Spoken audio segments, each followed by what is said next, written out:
Hello everyone and welcome to the first episode of Mario Kart Retrospective. I'm Giselle Toad, and with me today I have a good buddy Brad, or whatever your username is. Yeah, Moogle Master 102. Yeah, so. Yeah. You're all new to this series, I'm sure, because of course this is the first episode.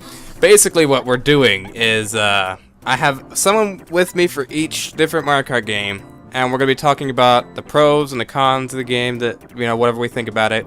And any experiences we've had with it, and how much we like or dislike said game. Today, like you can see, we're doing the first game. So yeah, the game that basically started it all. Well, it did start it all. That's what I'm implying, though. Well, yeah, you said basically started, but it did start it all. Yeah, it did start. It did start. It didn't basically start. It did start it all. Well, who fucking cares? Oh god. First off, real quick though, the second player that's playing is not Moogle. It is actually someone else that was in my house that decided to play with me at the time. So I just was like, whatever, fine. Well, it's okay. It's okay. I either play Toad or Yoshi anyway. Yeah, like two OP characters. Or that, or I rock the princess. So. Yeah. So, what would be your history with this game? I remember renting this for you mean history as in when I was a kid or whatever. Yeah, any good experiences you've had with it, good memories. I remember renting this as a kid, and my first time playing it, I was in love with it, and then I got all the I got all the cups, and then I did the 100cc, and then I had a hard time with 100cc because it was a lot harder, and then I did the 150cc, rage quit, and then I went back to it, and I noticed that my fucking file was basically beaten, someone already beat it for me. And I go and I go to my uncle and be like, "There's someone touched my game," and he's like, "Oh, I was playing it last night." And I was like, "But I wanted to beat it myself." But there was my first time that actually my first time I went on to Rainbow Road, I quit after the first lap. Wow. I was like, fuck that level. It is a hard track, actually. I have to admit, it's probably the hardest Rainbow Road in Mario Kart history. Well, there is literally no walls there at all. Well, that's what I mean. It's literally the hardest fucking level in Mario Kart history. There's no Rainbow Road that's harder than Mario Kart, or the Super Mario Kart one. Yeah. It's fucking bullshit. Every other Rainbow Road that I've played on has barriers. This one doesn't. It has nothing. You fucking drive off the edge. It's your own fault because you don't fucking pay attention. Well, didn't the Game Boy Advance version not have any barriers, any walls? The Game Boy Advance version, no. Yeah, it had barriers. It just a lot of the turns had no barriers, which made it a lot harder. But the SNES one literally had nothing. Yeah, it's just an open road, and if you fall off, you're fucked. I love watching the computers drive ahead and just falling off of it, and I just sit there and laugh. You know, they probably just jump straight off and hover back on the stage because they're so OP in this game. See, like that there. Peach just jumped over his shell. She's like, nope. Yeah, I jump right over. I also notice a lot of the computers for some reason in every Mario Kart seem to have this thing where they tend to they catch up to you eventually, even when you get a really good start. And it's how the fuck do you do that? I've been dropping bananas and fucking shells and shit, and I'm hitting them with it, and they still fucking catch up to me. Yeah. And I'm like, this is the Top Gear effect all over again. It's fucking bullshit. Yeah. This is something that I actually learned from, I hate to say it, but I learned from Josh Jepson's, I guess, quote-unquote LP of this game. Was the fact that the PC, the computer characters in this game actually have their own specific items. They don't get any of the items in the game, and they don't get any coins either. That's why your items and coins never really run out. They never grab the coins or anything like that. They have their own specific items that they use. Peach has those shrinking mushrooms that she throws all over the track. They throw certain stuff at you pretty much. Whoever's the Yoshi player just got fucked by a shell before they hit the finish line. I saw that. Was that your brother or something? Yeah, it's my brother. Oh my god, dude, your brother got fucked big time there. I saw that shit. I was laughing so. That was fucking great. I'm laughing so hard at that. And the other thing is that they will, like you saw a minute ago, they will just jump right over any items that are in their way. Like they're just like, nope, and jump right over it. Yeah, they got like pixel perfect timing with that. Yeah. Shit. It's like, nope, we're not gonna hit. We'll get hit by your items, but not other computer characters' items, because that wouldn't be fair for us. We're all on a team against you. Remember that. Yeah. Another thing that really bugs me about this game, and this leads to one of my cons, is that although the level design is great, the graphics kind of interfere with it, really, to be honest, because you can't really see what's up ahead of you so far, and it's to the point where you're driving and then something jumps in your way and you're like, oh, I'm fucked.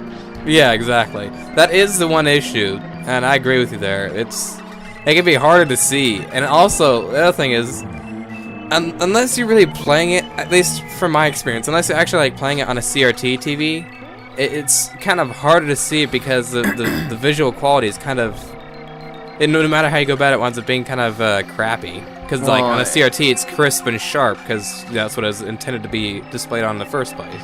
Yeah, well, the thing about like older games when you're playing on a newer TV, it's like you get a lot of ghosting, which really fucks up your gameplay. Yep. So I mean, if you take it into consideration, like even like speedrunners and stuff have like upscalers and stuff to make it like look really good, and God damn it, I saw that shit.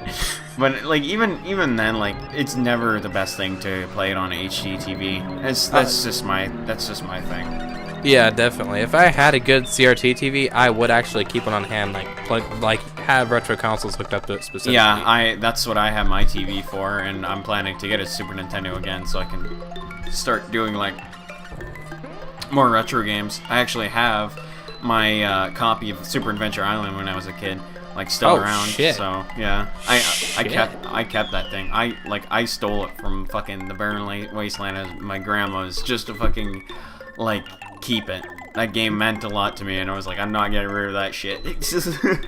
Well, it's good that you held on to it, actually. Yeah, well, anyway, on the topic of this game, because I don't want to go off track here. Get it? Off track? Off track. I see what you did there, you sneaky. I'm so brilliant. Oh my god. But yeah. I do agree with you back there, though, on that. Like, it's hard to see. It's definitely hard to see like what's like coming ahead. Like you have to remember the level by like how it is. You have to memorize it basically. To be good at it, you have to memorize it. It's all muscle memory, yeah. Because sometimes like the thing, like the wall or wherever your turn just comes up so fast, it's hard to react to sometimes. It's just you're going so damn fast, like 150cc, you get fucked big time. Yeah, I actually didn't have 150cc unlocked on this. I only had like 50 and 100 unlocked because I literally haven't played like any of this. I actually went and like got this ROM separately and put it on my Wii's emulator just for this video because I hadn't had it on here in a while. Like I love the game. It's great to play. It's just I haven't played it in a while. I actually like downloaded the WAD for this and it runs better than the emulator does. So it probably does. I don't have enough room on my Wii console itself to install the WAD. Yeah. I didn't want to delete anything. Yeah, that'd be the case. Yeah, aside from that issue, I don't really have many problems with this game. The 1 in 10 chance of getting smashed by the swamp. Yeah, got smashed by the swamp. I saw that. I was like, holy shit. Like, I thought he would have passed by that, and all of a sudden, boom, dead. Oh, God. Sorry to interrupt you there. Go ahead. No, it's fine. I was like, aside from that, I don't really have too many issues with this game. Maybe the controls. The controls can be very tough to get used to. Yeah, very, very difficult. Because no matter what character you're playing, you're slipping and sliding all over the goddamn place. So yeah. Well, I mean, what I did have noticed is the fact that if you play it on like, I didn't think they would put that much detail in the first game of the series, but when you're like on a dirt road, you slide around a lot more than you would a paved road. Like, I actually noticed that they actually do that in this game, the first of the series. Well, usually with games like that, like, for example, you look at Top Gear, which is one of my favorite Super Nintendo games. Like, if it's not Super Mario Kart that I'm playing, then it's Top Gear, because I fucking love that series. The first game, the second game, third one not so much because it's multiplayer only. But the second game, is a lot harder than the first game, but the terrain is kind of like the big factor in it. Like, it really depends how you upgrade your car in that, but the terrain is always a big factor in racing games, and that's what I like about older Super Nintendo games that do that, because it kind of gives a sense of realism instead of going with the whole cartoony thing. But like granted, Mario Kart is cartoony, but they at least even like add some realism in it. I mean, like, it's real life. Like, imagine driving on a dirt road and you're slowing the fuck down. That's basically the equivalent of what's happening in Mario Kart. Yeah, exactly. Like, they apply some realism. Even though it's Nintendo, they actually applied some realism to it, which is pretty cool. I like that effect. Yeah, that's pretty much it. I mean, like, I noticed it here in specific. I noticed it here like the most, because this is a specific paved track. Now if we're talking about like terrain, icy roads are a bitch in all Mario Kart games, and of course. And I could safely say that almost every fucking level that's ice, I just fucking despise, because I'll never get in first place. Even when playing with friends, I will never get in first place, because the minute I see like Sherbert Land and shit like that, I'm like, fuck this, I'm not gonna win this. Yeah. Well, Sherbert Land I actually have absolutely no issues with ever. Like, I love Sherbert Land. Even if it is icy, I never have many issues on it. Actually, I have more issues with it on Wii, like the Wii's remake of it, or the Wii's port of the stage, than I do the actual 64. I feel like almost every icy stage, I just have this curse, this, I guess, Canadian curse, since you don't get it, it's cold all the time here. I always have this curse where I just wipe out all the goddamn time. It's so fucking stupid. And it's like I never want to play the game again because of that. Yeah. No, I kind of feel what you mean, but still, I never have issues with him.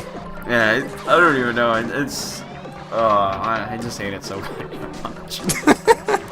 Fucking hate ice levels. I think that's like the fad of this video. I just fucking hate ice levels. I fucking hate ice levels, or just ice levels. Just simply ice levels. Ice levels in general. I just have nightmares about them when I play in racing games. I just go to an ice stage. I'm like, nope, fuck this. I'm out of here. Yeah. If there was a skip option for that shit, I will take my friggin' loss and just play the next level. Wow. I will not play an ice stage knowing that I'm never going to win. So, quickly, well, not quickly, I guess, but since this is the last race, your personal opinion and your experience with the game, what would you, out of all the Mario Kart games so far, excluding 8, because obviously that isn't even released until tomorrow, what would you rate this game out of 10? In all honesty, for what it is and despite all the issues, it's a solid racing game. So I would most likely give it a 9 out of 10.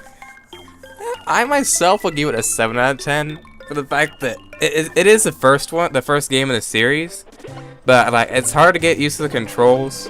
The fact that the drifting isn't drifting, it's really this open, wide turning. See, I only dropped the point just because the controls and because the kind of like this the kind of like thing of the levels really it's hard to like look up front and go into the game and then like expect you to see in front of you all the things, and you're going so fast you can never pay attention where you're going.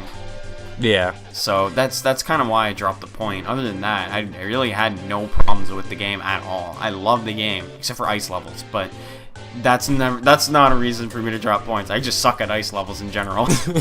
Yeah. Alright, well, thank you for coming out and commentating with me over this, Mr. Moogle Master 102. Oh, well, it's great being here. Everybody be sure to go and check out his channel. Also, the link to the next installment in this series will be on the screen as well as the description below. As well as his channel links will be on the screen and description below. So, thank you all for watching, and I will see you guys later.